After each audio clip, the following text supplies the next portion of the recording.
So like, do you have a like what's your like go-to, maybe not necessarily a struggle meal, cuz like for me a struggle meal is like I'll get like a jar of peanut butter and a Hmm. spoon.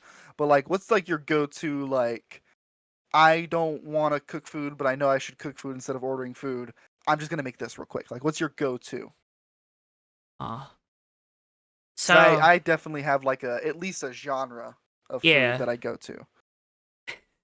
So despite living in a city, right? Like I live in a very like living in Ann Arbor is very like conducive of being able to, like you said, order food in. And Yeah. I think I've done it like 5 times maybe, like Mhm. since I've been here for almost 2 years now in July.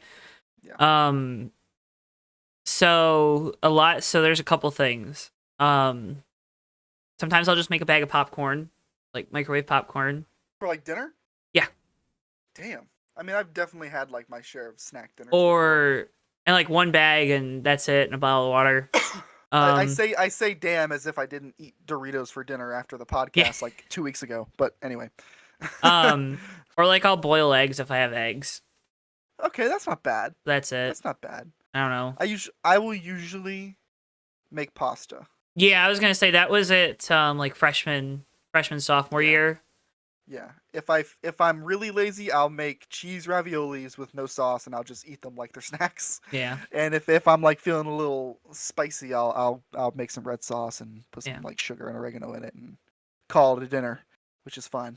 yeah. My But yeah.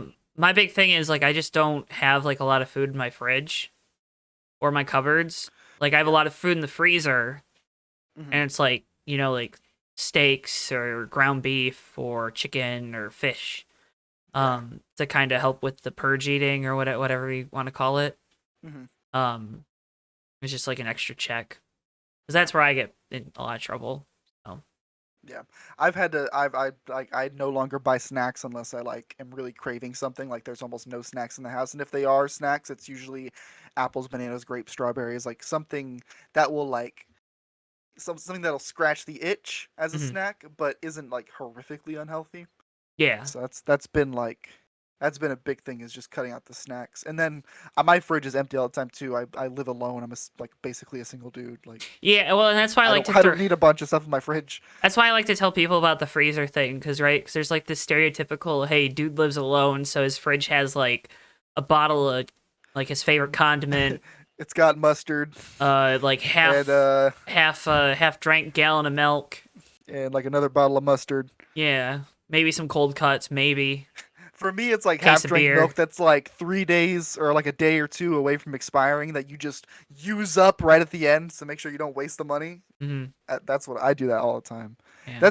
That is true. That is a true like stereotype of like single dude. Like the fridge is almost always just because you live alone and you're a single dude. Like it's almost always going to be terrible. I can't eat all the food if I stock the fridge. Like I Yeah. like physically can't. And then it gets to the point where it's like, oh no, there's a bunch of food in my fridge that's about to expire. I need to eat all of it, and then that's just another bad thing. Yep. So Yep. Because at the same time you're like learning how much food you can actually have in the fridge. This is a weirdly long cold open. How much food you can have in the fridge before like get to a point where you can't eat it before it expires. Like there's so like you just can't physically do it. And then it goes bad and you're like, okay, I need to buy less. mhm. Yeah, it's a whole thing. Well, for our visual viewers, our video viewers, I don't know why I said visual viewer.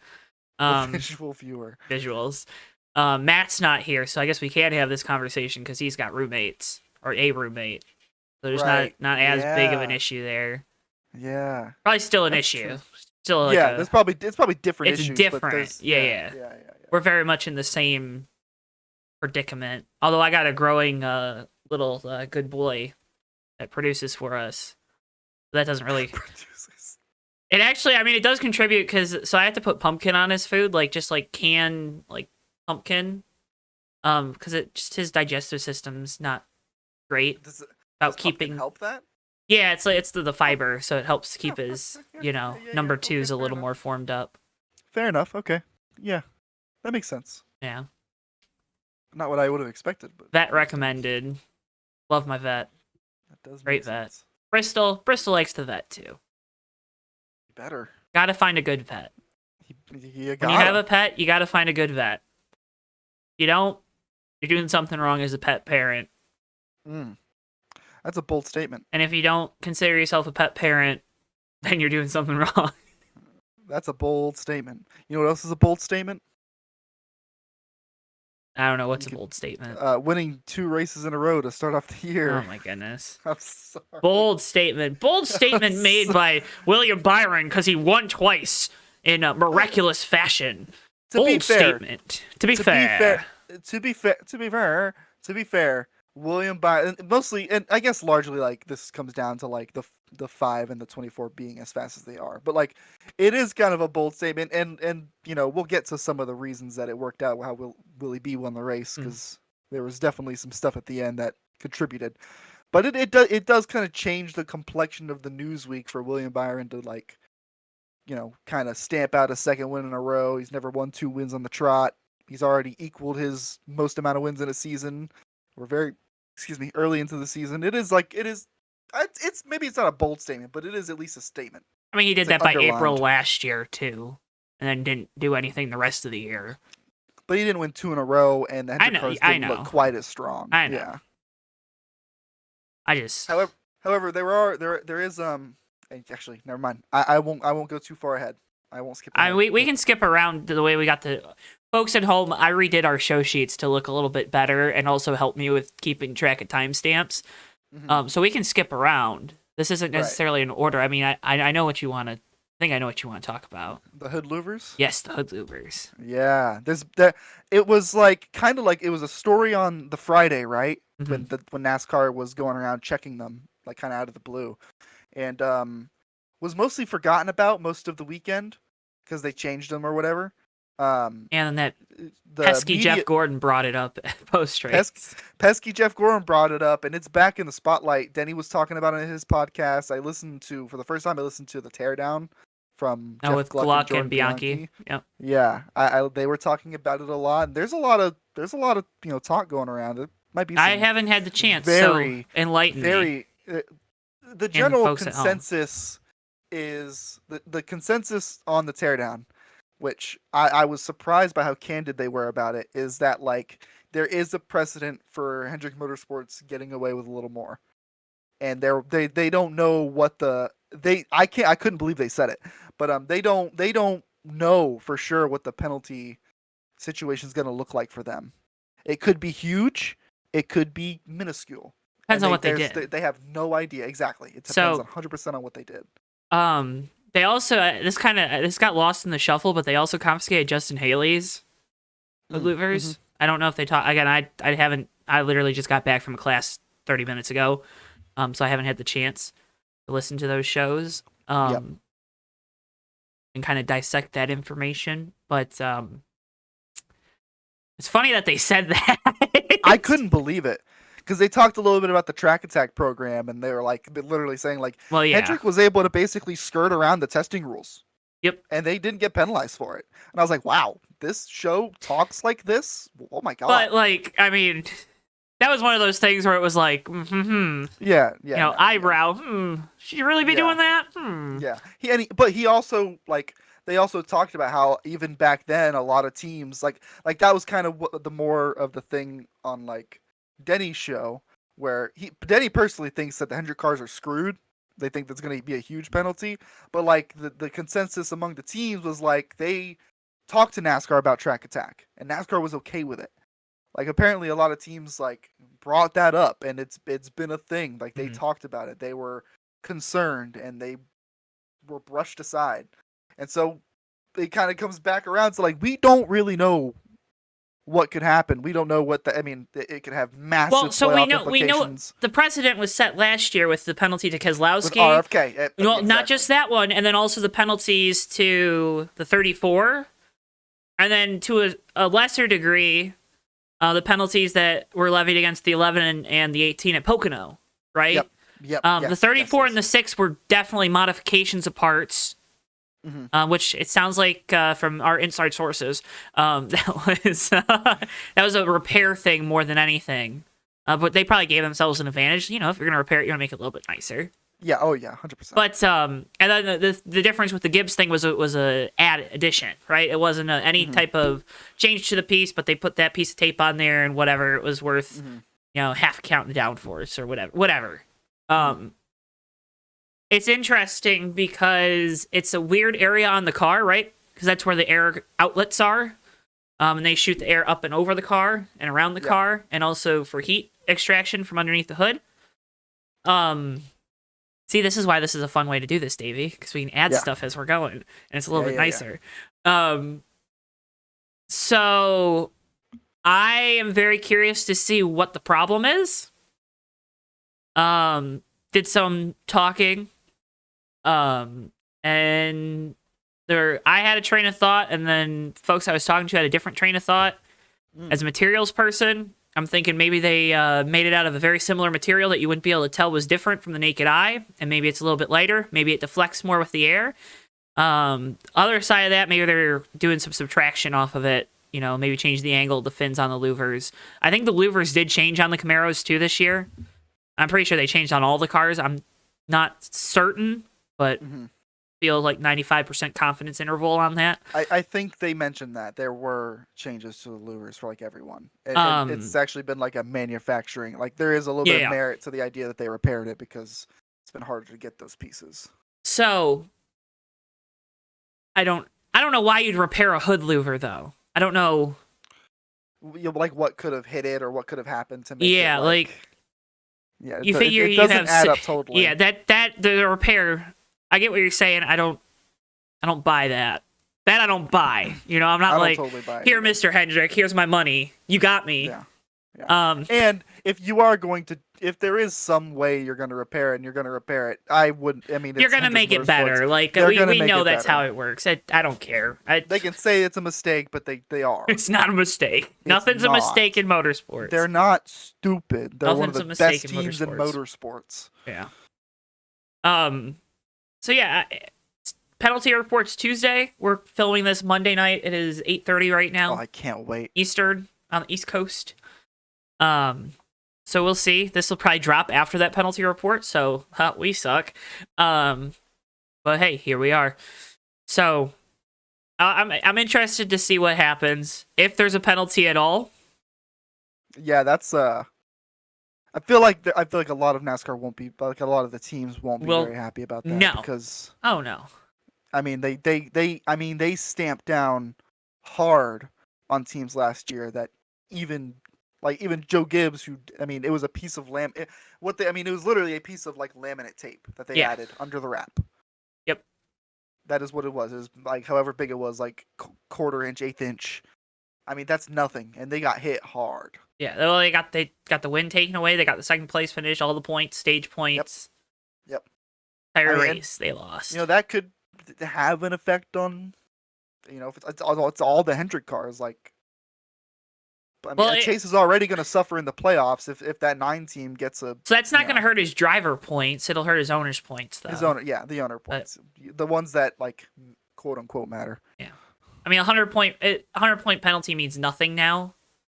Yeah. Because as long as you run all the races, you're playoff eligible. But you do collect a lot of playoff points throughout the season. Where like, it's still really. So it's gonna get you. It'll hurt. No, it'll hurt, but it's not gonna like the thing with Keselowski for a bit of last year was like, oh crap, is he even gonna be able to be in top 30 in points? Right? Yeah. That's not gonna. Not that would ever be a worry with any of those guys, but. Owen right now has 15 playoff points because he's the points leader. Yeah. You know? I don't know. I don't know. Harvick had a lot of speed on the long run. That was cool, I guess. It's kind of what you expected. Yeah, I mean, Finish got robbed from him. Whatever. Yeah. People saying Harvick's their Phoenix winner. Shut up. That's weird. That is weird. That's weird. He probably should have won, but he didn't. He's my winner because a guy spun out and NASCAR threw a caution that was completely warranted, but I'm still gonna get mad about it. Yeah, that's his cut and dry. He's like in the middle of the dog leg where everyone's cutting the last. Like, come on, why are we throwing a fit over that?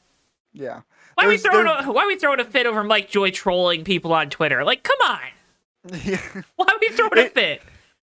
It is getting a little tiresome now that it's been a couple weeks running, but yeah, like it does not matter. I still was like, oh, okay. I didn't hear the part from Mike Joy before he said that this is our last full commercial break. I just heard him say, this is our last full commercial break. And I'm like, oh, that's awesome. I like hearing that information. I like to know that. Yeah, but then you go But then I Twitter. heard the before, and everyone got like all butt hurt about it. And I'm like, I wonder if they realize I wonder if they know that he's talking about them. you're proving his point, funny enough. It's crazy. Like I understand it's a little bit weird, but I'm also not on Twitter like complaining about it. So Yeah. Like here's the thing. You're the guy. It's you. Like, you're the joke. Like I saw some people being like, "Oh, Mike Joy, he's just up there now. At this point, he doesn't care. He doesn't care." Blah blah blah blah blah. And I'm like, man, Mike Joy didn't care. He wouldn't be doing the damn job anymore. He doesn't have to work. He doesn't want to. No, he don't. He'll be taken care of. And also, I think that's ridiculous because personally, I don't know about you, Joe, and I don't want to talk about the broadcast for another 10 minutes like we've done every damn week this week or every damn week this year so far with the podcast. But man, are the broadcasts boring. The racing actually wasn't all that too terrible. Wasn't as bad this week. But the broadcast has been I am not enthused at all by the Cup broadcasts. It is insane how unexcited I am watching them. Yeah. I have a better time muting it, genuinely. Fair enough. It's unbelievable. I don't know what it is. Maybe it's just me. Maybe I don't know. I am having We're missing DW. Time. Listen. Give me Mike Joy, give me DW, give me Larry Mack. Or at the very least, give me Mike Joy and Larry Mack. Yeah. And then, maybe Clint Boyer will, not be a weirdo. Yeah. Give me Michael Waltrip up there. New package, you mentioned it there. Put Michael Waltrip in the damn booth. Michael Waltrip's actually a good commentator. I don't care what you say. I like him. Oh, but he's rooting for crashes during the truck race, Davey. Come on. God, whatever. He did it that one time. Shut up, dweebs. New package, you mentioned it there. Still hard to pass. It was funny because the Hendrick guys were complaining about it. Larson and Byron, who were running 1-2 all day. And then, the guys that were running in the middle of the field made their cars better throughout the race and put more passability in their cars. It's crazy how that works. Yeah. Yeah. And they're... Really? It got better as the day went on, is my point. Yeah. And until... the 5 gears thing is the most weird change in NASCAR history because it doesn't do anything, and I really do think the fact that we are still shifting at some of these short tracks is what's killing the racing. Because it's just, there's. But we were already shifting at Phoenix with 4 gears. Oh yikes! Yeah. Well, regardless, the other short tracks it messes them up. But Martinsville is the biggest. Martinsville is the biggest. Bristol, I don't think you shift at all because you're kind of in that weird. You're just constantly wound up on the banking, but that's kind of different. New Hampshire. I still even think Phoenix. I think they're shifting probably more now. Oh yeah. They're going all the way down to 3rd and getting back up to 5th. So yeah, see that's insane. You can make up so much momentum if you make a mistake. It's totally forgiving. That's the root. That's the problem. Yeah. These cars aren't supposed to be forgiving. Yeah. Racing isn't supposed to be forgiving. I've been blowing that horn since we talked about this the first time on the show a year ago. So yeah. But whatever. It's going to take some time for a next gen package to make short track racing good, but I have confidence in it. It's just going to take a while.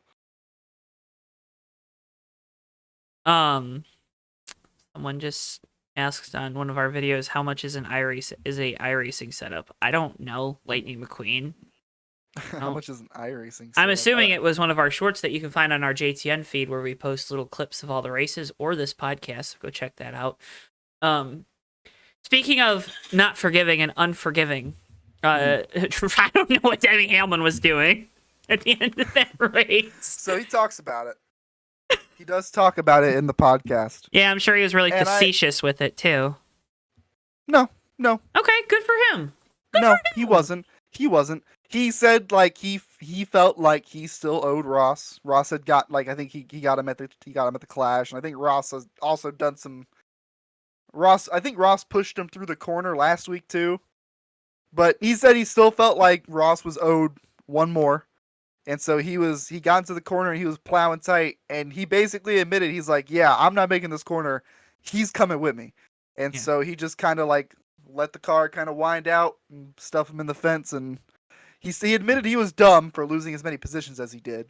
He admitted that he was dumb for doing that, but he also admitted that he stuffed Ross in the fence on purpose. And apparently they talked on pit road after that, and it was a long talk, but they agreed on a truce. Oh, that's great. Good for them. I'm glad Denny still doesn't understand how to like actually get payback on somebody, and that there's a difference between being an idiot and like being smart about how you get your payback. I mean, at least he admitted he was dumb. No, so I'll give him that much. and listen, Denny's podcast is pretty good.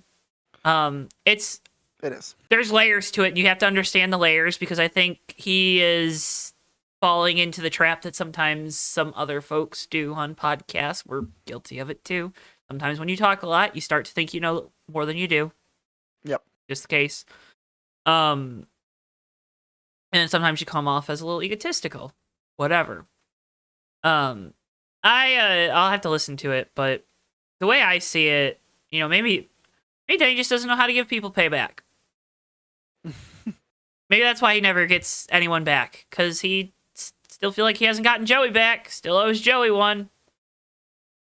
I mean, like, that's my point. Like, he's another one of those guys that's going to talk a big game and then just doesn't feel like he ever wants to actually do anything. The whole, I make deposits and eventually I'm going to make that withdrawal. Buddy, eventually you have to make that withdrawal, or you're just going to retire with a lot of money in your savings account, which is not a bad thing. Not a bad thing. Mm-hmm. But when you could have won a championship by taking a withdrawal, then maybe you were. I just think that whole Denny Hamlin argument is like really tired. Yeah. No. Yeah. I mean, sure. I mean, he got the win taken away, but it's like people just like act like Pocono didn't happen, where he stuffed Ross in the fence. Mm-hmm. Gateway, where he got him back for that one. He almost got him disqualified. Yeah. And like, I get it. I get why people are saying what they're saying. I understand the Denny Hamlin hate. I like Denny Hamlin personally. I think Denny Hamlin is like hilarious. I like, maybe even unintentionally, but Denny Hamlin is just so funny. Like, I don't know. He, like, in the least toxic way, like, he's like somewhat what I imagine I would kind of want to be if I was in a position in the sport that he was in, which is like, just, he kind of just stirs stuff up. And I appreciate that. Yeah. I'm glad to have a Denny Hamlin on the grid. Yeah. It's not meant to be hate. I know. I see some people go way too far. Some people like hear the stories on his podcast and they're like, "Oh, this guy's just talking about all the money that he has," and like, "Wow, what a he's just talking about a dude. He's just a dude being a dude is what he's talking about half the time." He's at Vegas. He has a bunch of money and he's with his buddies at a casino. He's gonna talk about what he did. Like, I don't understand. Like, what about that situation did you miss? Like, if you don't want to hear it, you don't have to listen, and it's just as simple as that. Damn Skippy. Pitch strategy at the end is kind of what gets Byron that win. We talked about it. He won. Great. That damn great Tyler job. Reddick bump is what got him the win. Dude, Tyler Reddick needed to make that 4 wide. Like, just do it. Full send. I don't care. If I'm a Tyler Reddick fan, I'm a little pissed. Like, as soon as he did that, I was like, that's over. It's done. He's like, all right, you win. Like, at least bump the car that's on the bottom. Don't bump the one on the outside and put yourself 3 wide on the outside. I'd have bumped the car in the middle. Cause a little bit of chaos. Well, that's what, if you bump the one on the bottom, maybe he gets a little squirrely going into the corner. He drifts up. No, you're right. That too. Like, both, either option is good. The car on the top's just gonna zip around the outside, like, and then be able to make his line through the corner. Yeah, because he cleared him. He cleared William Byron of the pack. Like, it's just like, I don't know what the plan was. I don't know either. Brad Keselowski ran top 10 all day. I don't have this on our sheet. And then the car didn't shift on that second to last restart. That was awesome for me because I had bet of the century. I went not like all in, but I went in more than I normally do. Brad Keselowski top 10 was gonna quadruple my money, and it went away because he couldn't shift. Thanks, X-Track. Appreciate ya. It's okay though. What's $5 to me? Nothing. Nothing to a college kid. Nothing. What will it take to make this track good? We Um, have this conversation every time we go to Phoenix. Woo! A bulldozer. Yikes! You're not totally wrong though. They gotta do something with it because it's not moving the start finish line doesn't make it any better. Arguably, Yeah. it made it worse. It made it much worse in my opinion. I don't know. think, I mean, the dog leg idea is cool. I think you should keep the dog leg. I do think it's cool. Like, it's cool. It's cool for the fans. It's a cool clip. It's a cool little blurb. Because the problem doesn't come from the dog leg. The problems come from what's happening in the corners. And again, I think there's still some blame to be put on shifting. I think there's some blame to be put on the consistent remnants of PJ1 that are still in that racetrack. Because there's going to be a black circle around Phoenix when they tear that place up and it disintegrates into nothing. There's going to be a When the circle asteroid in the hits dirt. the Earth in 30 years, PJ1 will still be PJ1 there. will remain. I don't know what they got to do to get that stuff up, but man, that doesn't They were help. able to get it off at Charlotte last year, I think. I'm not sure. I don't remember. Thought they were able to. I mean, they sounded like they did a lot of scrubbing, but it sounded like they were able to get it up. Anyways, sorry. Go ahead. I don't remember, but it's a combination of things. A lot of people argue that that adding the banking killed it. I don't know. That I'm not going to subscribe to just as much yet. Maybe you take one of the corners and you knock the banking back down. I don't know. It shouldn't be the championship race. I know why it is, because it's a nice facility in the state of Arizona and the locality. They paid to make it the championship race, and that's why it is, and people always seem to forget that for some reason, but I mean, I don't forget it. I just wish that it wasn't true. yeah. Yeah. I wouldn't mind if this maybe moves to that Auto Club short track. Maybe that ends up being a thing. That's kind of what my whole thought process has been when they upgrade that facility. Maybe they switch between the two every other year. Yeah, that's got to be the plan, right? Bring I it would to a little think. short track. I move the championship race around. If you're so insistent on having this Final Four thing, it's okay. Move that around. Let these tracks bid on it. Let let the local areas bid on it, I guess, because you own half the tracks. Yeah. But seriously, if MIS wants to host the championship, let Brooklyn, Michigan try to bid on it. They're not going to win. They're not going to win because it's a little town in the middle of nowhere. They would have to move the championship race up by a month, but no, we could probably if it's beginning of November, we'd probably be okay still. Probably. No guarantees. Probably. Yeah, I was going to say 60 degrees, 50 degrees was okay. Oh But- my god. My whole point being, though, this system, everyone was, Homestead's a great champ. I wanted them to move it around back then. Yeah. I don't care. This thing should move around. It should rotate. It can be on a rotation between 3 venues. It can, the theory when we moved to here was that Harvick was going to dominate, and guess what? We've had 3 different champions since we went to Phoenix. Crazy. We went to Homestead, and I think we had 1 repeat in Kyle Busch. Yeah. Don't worry about what track you move it to. I mean, maybe Larson at Homestead, but listen. Move it around. I don't know. Make Phoenix better somehow. Tear it up. Reconfigure it again. Do something. Do something. It's not good. It's not getting any better either. Take some cheese graters to it and just drag them around with a tractor or something. Maybe. Maybe that I works. remember back in the day, the old tire dragon was just a bunch of Goodyears strapped onto a truck, and someone would sit on them or they'd weigh them down, and the tires would just drag rubber into the track. Yeah. Just do that. Just lay a crap ton of rubber over the PJ1. Pave it in concrete. Do something. That would not work. That would not work. The track would change, at least. It They'd certainly change. They'd have to move around. Eesh. Probably wouldn't work. No. Um, I think the most That's an idea. indicative thing is that the Xfinity Series race really wasn't that great. Sammy Smith wins. Congrats to him. I don't know if I picked him on the show. Youngest ever Xfinity Series winner. Really? Mm-hmm. Logano? He broke Logano's thing? Yep. Interesting. Youngest ever Xfinity winner or youngest winner at Phoenix? I'm pretty sure in the series, right? Maybe I don't know. I hadn't heard that, so I'm unsure. I'm assuming he's 18, so Yeah, it's gotta be because let's yeah, check. Yeah? yeah, he's the youngest winner. Yeah, Okay.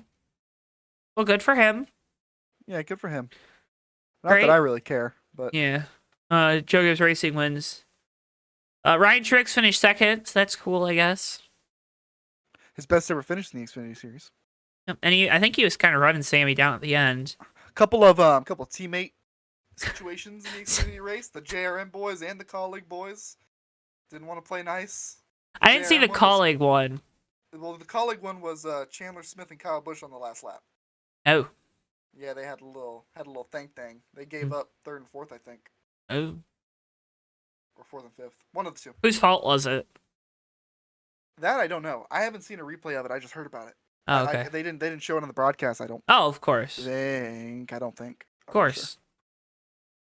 I don't think they showed a replay of the Denny and Chastain thing on the broadcast either, did they? I didn't see it. I turned it off after William later. Byron did his burnouts. I didn't even want to listen to his interview. I was so mad. Yeah, me too. For other reasons, not because William won, wet blanket thing and all, but Brad he's got a big Keselowski hat. thing. Ryan Preece finished 12th on Sunday. That's pretty good. Dude, listen, I want to talk about this. I am so angry. So angry with the way my drivers have performed this year so far. So angry. I'm actually okay. You would think I wouldn't be, but I'm actually quite okay with it. Davey's understanding that his drivers have a learning curve. Both of my drivers ended last year with some good momentum. Davey's like, oh, Ryan Preece is just getting used to the next gen car. I'm still living off of LA. I'm sitting here with a Keselowski 18th place finish. Eric Jones looks like he's half as fast as he was last year. Like, I don't know what the issue is. I mean, I expected him to be a little bit worse because everyone probably, figured stuff out over the offseason. Hendrick made that pretty apparent. Oh, yeah. Man. I don't know what's wrong with Legacy. I don't know. They have not been good. Eric Jones qualified. He qualified 10th. Yeah. He's got wrong. I don't know what it is. I think Jimmie Johnson's a bad team owner. I'm getting ready to say it, Davey. That's the slander. Jimmie Johnson's not a good team owner. I don't have the data for that yet. So if they lose Eric Jones, if they lose him, that is going to hurt that team more than anyone realizes. Mm-hmm. Like, Noah's a great driver. He is on his journey to being, whatever he's going to be. And he's getting better and more likable. And he's on this journey, right? He is on this journey that has seen him go like this. And now he's finally just kind of, like, steady pace. This is good. Not this. This. I was doing roller coaster motions when I was that's roller coaster. When he was like this, he was doing it really fast. When he was like this, he was like going up very slow. There you go, audio listeners. I know I don't always cater to you. Mm-hmm. But if they lose, and I don't know, I wanted to bring this up because I've heard it now like 3 or 4 times on different shows. Apparently, The Athletic did a poll with people in the garage area of who they thought should be in the 4 car next year. Apparently, Eric Jones's name came up more often than anyone else, or at least more often than they expected. Yeah. They're drawing comparisons there to him and Joey Logano. I don't know if I completely agree with that. I don't know. I think if you lose Eric Jones to a Stuart Haas Racing, to an organization that's better, which, well, he's got a contract, but you can get out of contracts. You're setting your team back again. Because who would you get to put in the 43? Josh Berry? Got to be a Chevy guy. I mean, it doesn't have to be. I mean, it would probably be a It Chevy would probably guy. be a. Realistically, who? I mean, I guess I got to look at like contract years then for like Josh other Cup Berry's not drivers. going to bring any money with him, or not a lot at least. Chandler Smith would bring money. Hold on. You're not getting a current Cup Series driver for that car. You don't think so? No. I mean, they got one last time. Yeah, when Eric Jones got dropped on his head by Joe Gibbs Racing. Yeah. Yeah. I mean, I don't know. I don't know, Joe. The only problem with Eric to Stuart Haas is he was supposedly in the running for the 41 car when Custer got it. And they told him, well, you don't have money. He was like, okay. Yeah, that'll happen. But, Cole Custer has a bunch of money, and that's why he got the 41 car, because he had a bunch of money. Right. Damn, that's a good question though. Who gets that? Because both the Trackhouse guys just got re-signed. Alex Bowman just got re-signed. Corey LaJoy? Is that an upgrade for Corey LaJoy? I mean, yeah, right now. Based off of last year, it is.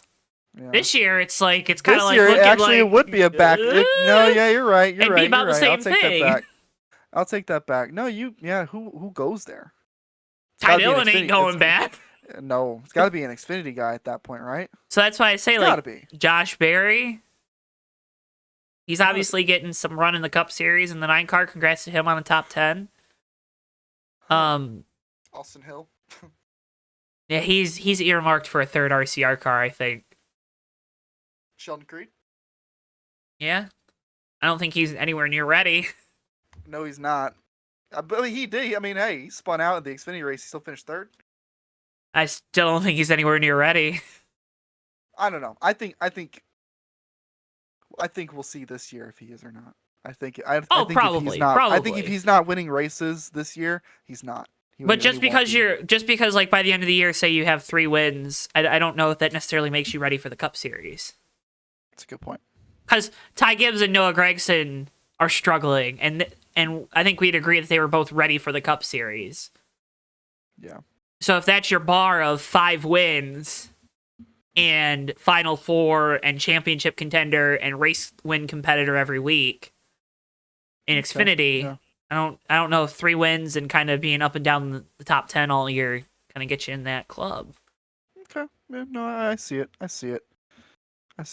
But yeah, I wanted to bring that up. I've been kind of puzzled by them, and maybe resource sharing is a big factor with that. Not necessarily with the 84 car, but just 42 is probably getting a little bit more than it was last year. Right. Or that could be a complete fallacy, and maybe it's just Dave Ellens and Eric Jones that were just a lot better than whoever Ty Dillon and his crew chief were last year, because I don't remember who it was. Yeah.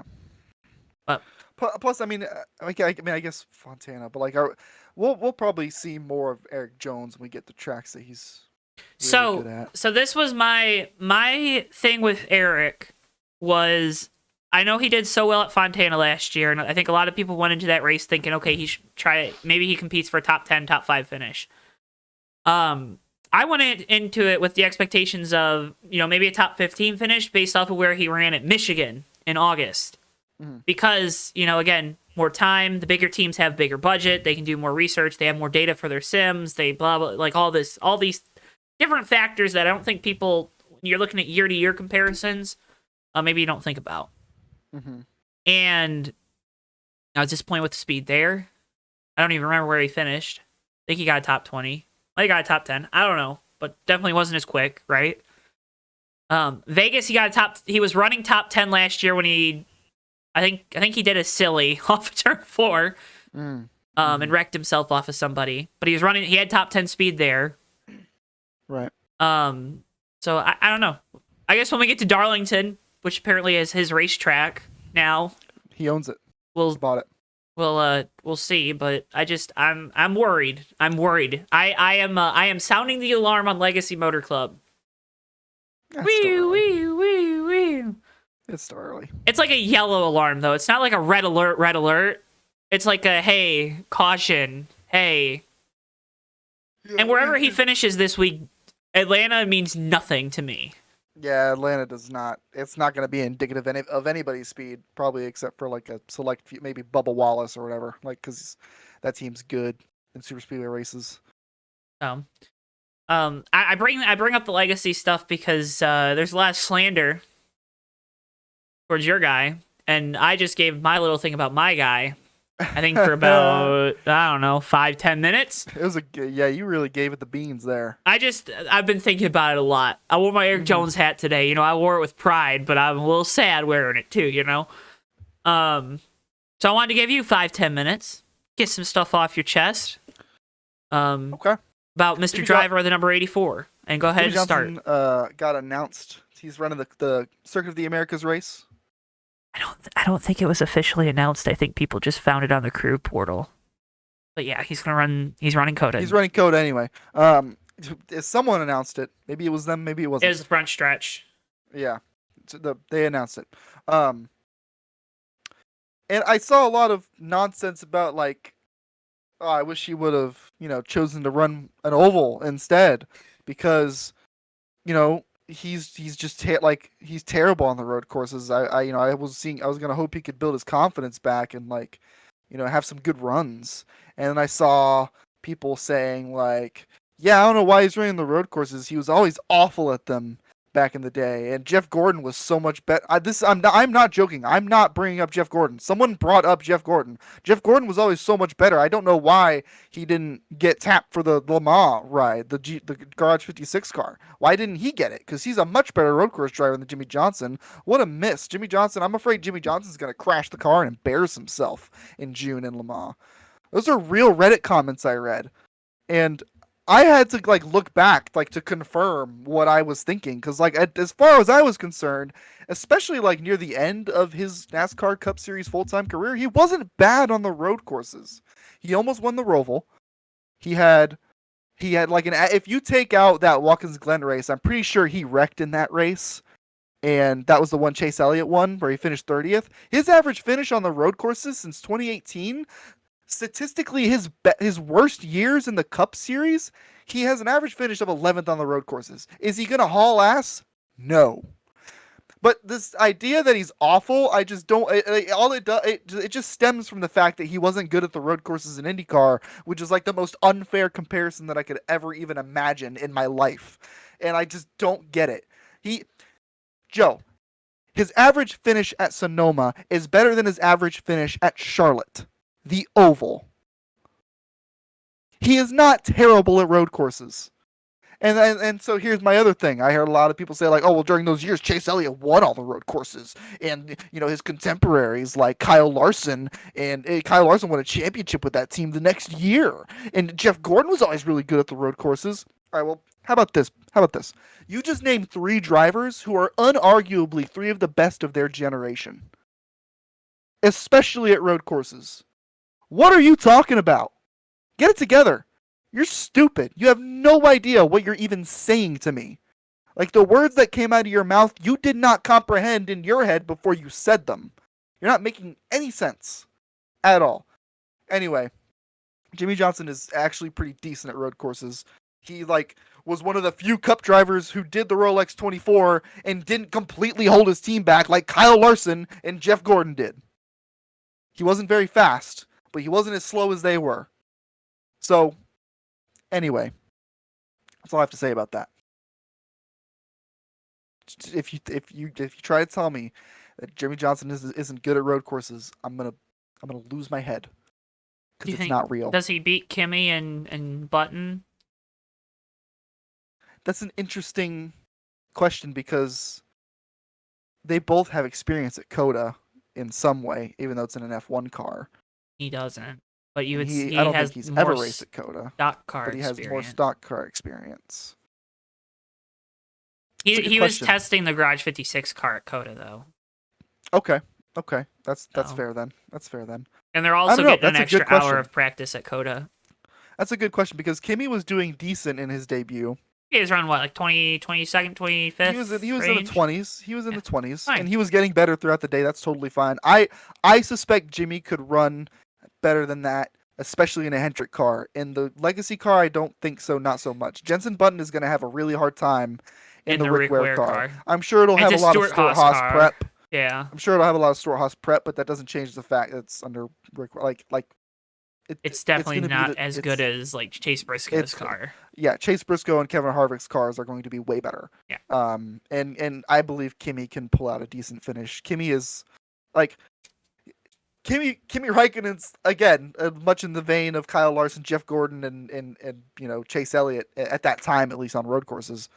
Elite race car driver, one of the best race car drivers in general of their era. So if he gets beat by Kimi Räikkönen, I don't care.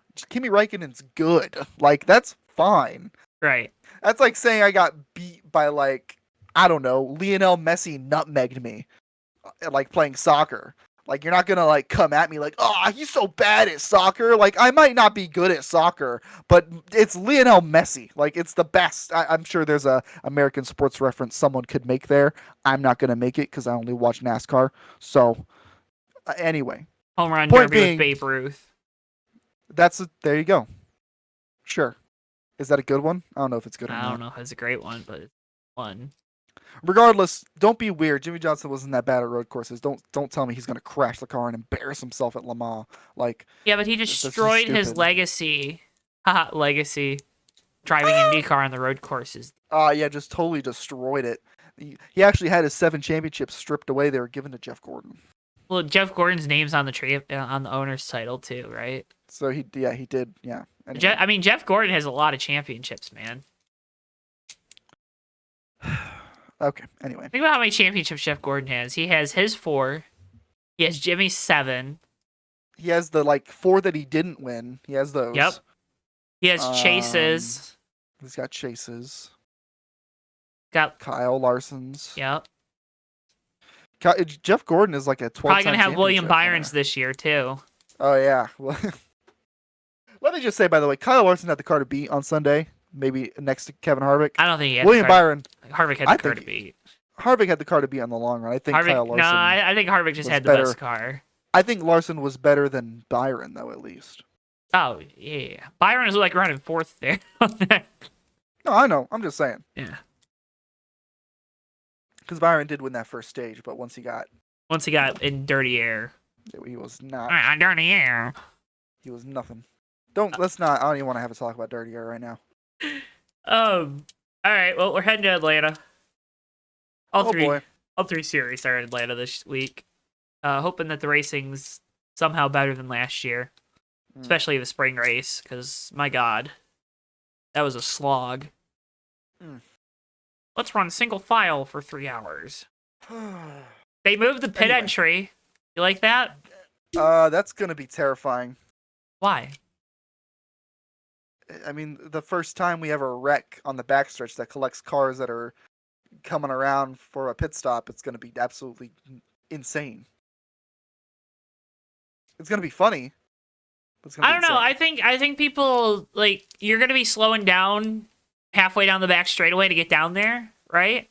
And pulling out a line. That's a lot easier than pulling out a line coming off of turn 4. It's gonna be way easier to do for sure. Yeah. But it's gonna be a bunch of slow cars that are at some point, if the field, if we get green flag stops, for example, like at some point, there's gonna be a lot of traffic going around them. I don't think we got green flag pit stops last year.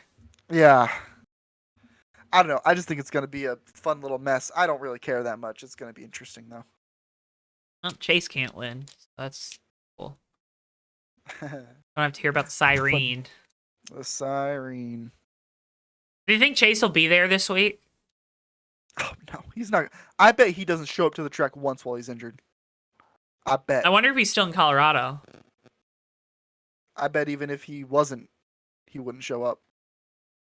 I'm willing to take if there was sports betting, I would go to another state and place that bet. Chase Elliott does not show his face until he's back in the car. Supposedly he was on the radio talking to him this past weekend.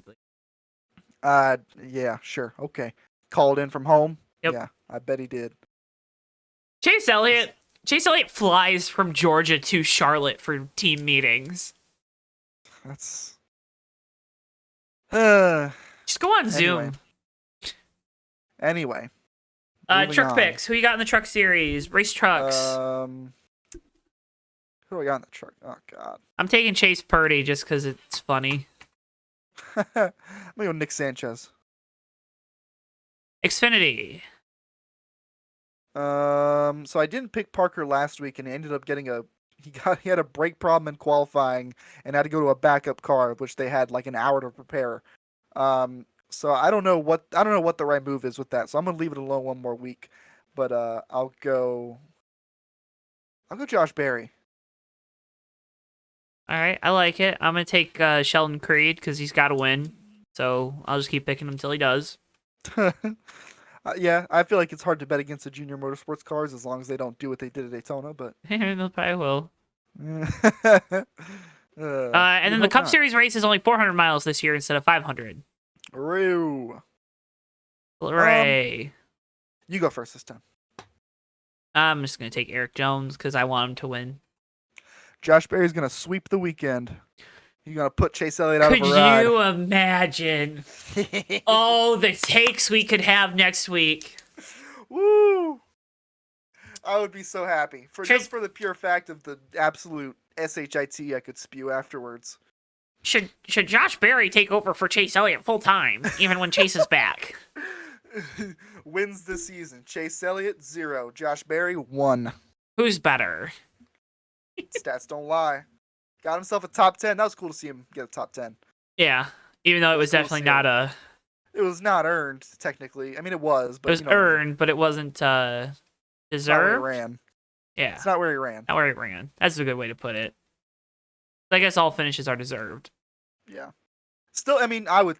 Unless it's your driver getting screwed. You would take... Well... You would take a top 10 all day. I would, too, so... Oh, yeah. Someone had to drive the car up there. Someone had to go on that restart and avoid that 6 car dropping back, you know? That got no mention, and I was so angry, man. I was red. I was seeing red, Davey. They didn't even talk about it. They were talking about how Brian was having a great day all day, and then they're like, nope, we're not even going to mention that he didn't finish top 10. What happened there? Clint Boyer doesn't know. He doesn't care. He wants to go home. Anyways, he wants to hang out with Danica more. They hated each other in the booth. It was funny. It's really awkward. Every time one would say something, the other would contradict them.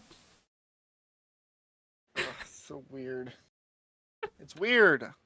Oh, Fox! I can't wait for next year when when Kevin Harvick just calls Clint Boyer stupid on air. It's gonna be great. Anyways, I can hear it in my head. Okay. That's all we got this week. We can't thank you enough for watching the Fake Racers podcast. We don't want to hold Davey for too long because he's got to go run some Gen 4 Cup in iRacing. So go check that out because that sounds like it's a lot of fun. Ideally, I'll be streaming something here soon. With all the Gen 4 at D7H5 with an ER at the end on Twitch. That's me. We also got Davey's social media at Davey Hazard. Oh my god, I don't have to do anything. This on is great. Twitter. Yeah. And then on Instagram at D7H5. Yeah. Look at you. I'm not going to try and do all the Johto socials. I'm sorry. There's a lot of them, and they're all really cool. Follow Fake Racers on Twitter. We'll do that one. Yep. And you can follow at Johto Network on Twitter, Facebook, TikTok, Instagram, here on YouTube. It's crazy how easy it is. Okay. Jab. Okay. Put in the show sheet if you want me to say it. Copy and paste it every week. I'll say it. I'll say it off the show. I'll say it after the show. I'll say it before the show. I'll say it in the middle of the show. I'll say it all day. We also got Matthew's links down below, but he would just tell you to not follow him because he doesn't do anything interesting. That's literally what he has said a couple of times on here. If he documented his life, he would probably get a good following because he does cool stuff. He's always good for some good stuff on Twitter too. He's definitely worth a follow on Twitter. Yes. He said he likes to start arguments. It's kind of funny. And then we get on here and he doesn't. So, Matt, if you're listening to this, which hopefully you are, start an argument next week. There's your challenge. We do need an argument. Love a good argument. Start one. I don't care what it is. It could be the most unhinged thing ever. Do it. I dare you. Do it. That's Joe's Dare of the Week. Start an argument Joe's next Dare week. Of the week. We gotta add that to the show. Joe's Dare of the Week. Start an argument with your boss at work before next week and tell us how it went in the comments below. Oh my god. Folks, again, though, can't thank you enough for watching. Make sure you stay tuned to all of our socials. You'll get links, updates about when things go up. We're live streaming Tuesday and Thursday this week. So tonight, when you listen to this, if you're listening to it day one, and then we're also back live Sunday with the Fast Cup series from Atlanta. So a lot of great racing coming up this week on JTN. You don't want to miss it. Make sure you hit subscribe over on the Joe2 Network, or you can subscribe to us over here on JTN2 as well with Fake Racers Podcast. With all that being said, though, folks, can't thank you enough for watching. Like, subscribe, do all those things, and we'll see you guys next week on the Fake Racers Podcast. Bye. See you. Bye.